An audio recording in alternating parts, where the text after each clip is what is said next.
take a deep breath in. And as you breathe in a resourceful feeling of relaxation.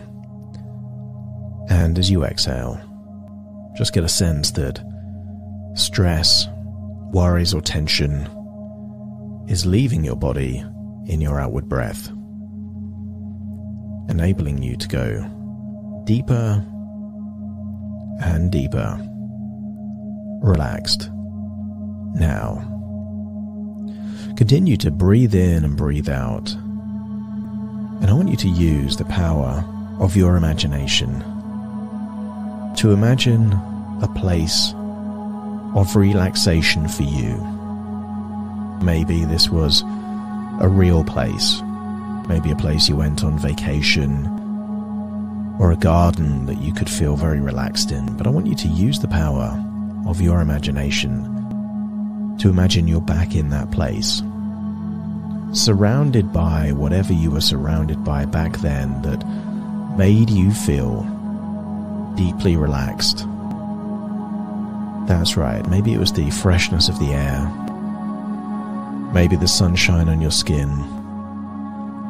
But imagine you're back in that place of relaxation, and as your body is in that place of relaxation, just imagine your mind is drifting towards a place that we can call hypnosis. A place where changes can take place, beliefs can evolve, and parts within you that are you at your best and most resourceful become unlocked, able to be used.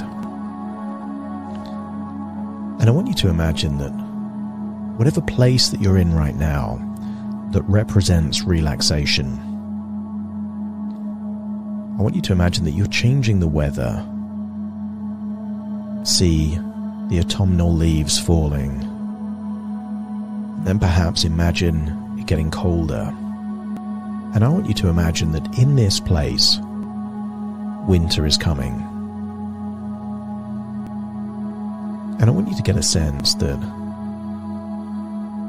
as you start to see perhaps frost around you and perhaps the darker clouds and maybe even flakes of snow, I want you to get a sense that if you do nothing, even when the weather changes, can you blame the weather, or do you have to take responsibility for your ability to respond to the weather?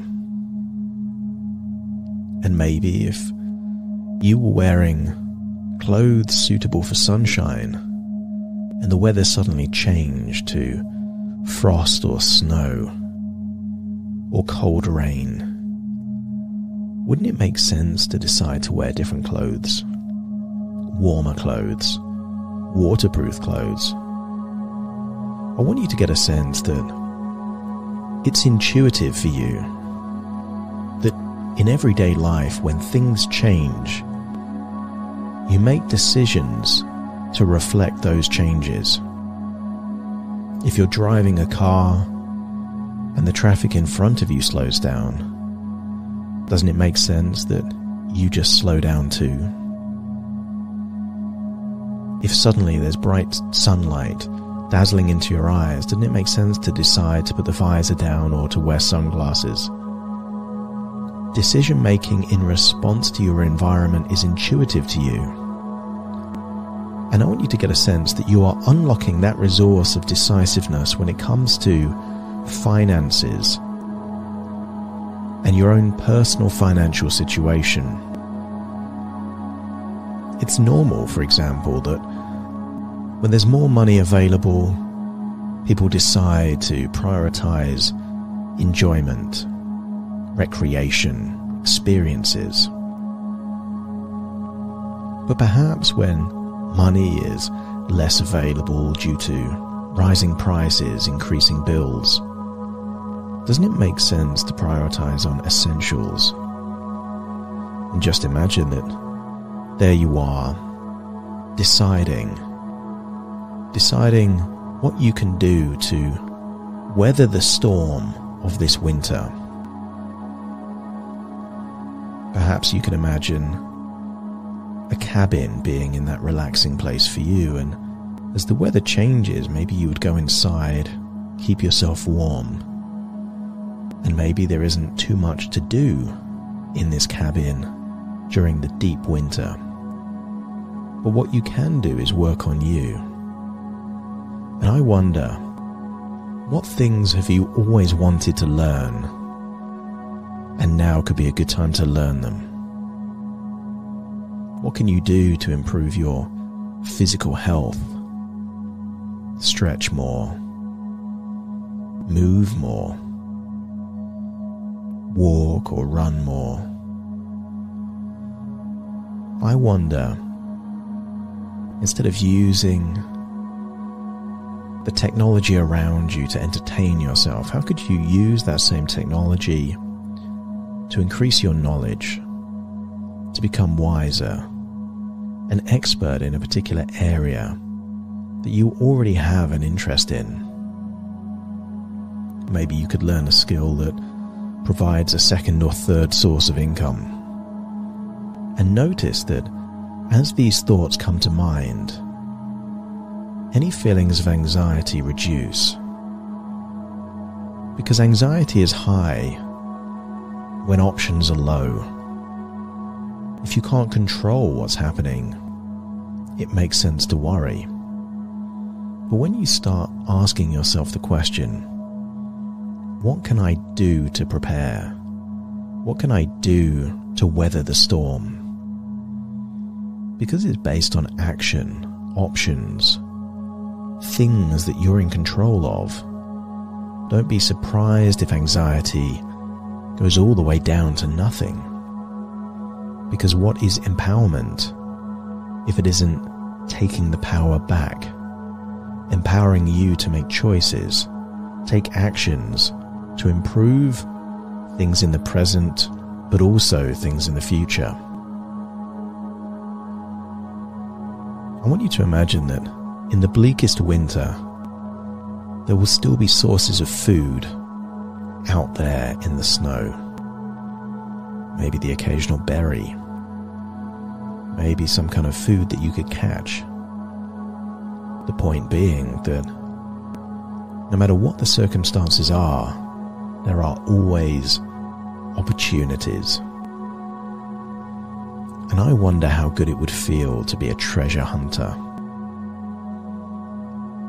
Just imagine that in those tiny Caribbean islands hundreds of years ago, how much gold was buried under the sand that is still there? It would still need to be discovered, to be found.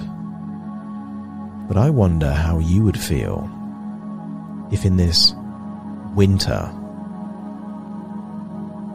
this economical winter, there were opportunities to find that treasure for you. And maybe that's buying something that you always wanted that you couldn't afford before.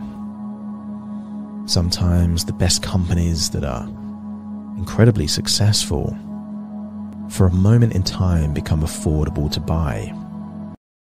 Maybe there's a property that you wanted that was beyond your budget, beyond your range, and maybe in the next few months there becomes an opportunity to finally get that thing that you were looking for, to invest in companies, to start your business, to buy a property. And notice that as you think about being decisive, as you think about working on yourself, and as you think about looking for the treasure of opportunities in this period, notice how difficult it is to feel anxious about your finances. There are always things that you can do, people you can ask to help or advice from, new things that you can learn. In fact, there's only one thing that is not a good idea in these bleak times, and that is to Do what the metaphorical ostrich does and bury your head in the sand and just hope it all goes away. That's when you're at your most vulnerable. Not making a decision is still making a decision. It's making a decision to not make a decision. So don't leave those letters unopened. Don't use those things that typically people drift to when they're anxious, drink, drugs, food, to just temporarily change your feelings. Anxiety is there to protect you, to help you prepare.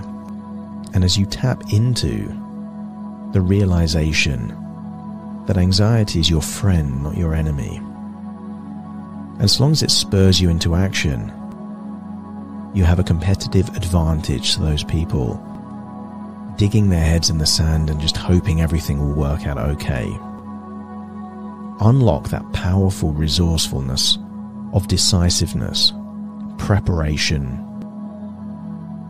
and optimism that there are opportunities to be found, even in the darkest days, will enable you to navigate the stormy seas towards spring, which will be here sooner than you think. And then find yourself back in the present, listening to my voice, but feeling strangely optimistic, positive, feeling that you have the resources to cope with whatever financial problems come your way. Take a deep breath in through your nose and out through your nose. Wiggle your fingers, wiggle your toes.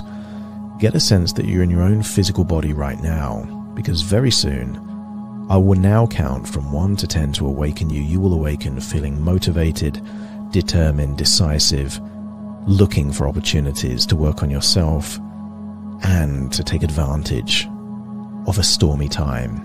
Starting to count to awaken you. 1, 2, 3, waking up. 4, 5, 6, more alert. 7, 8, open your eyes, open your eyes. 9, 10, wide awake, wide awake, wide awake.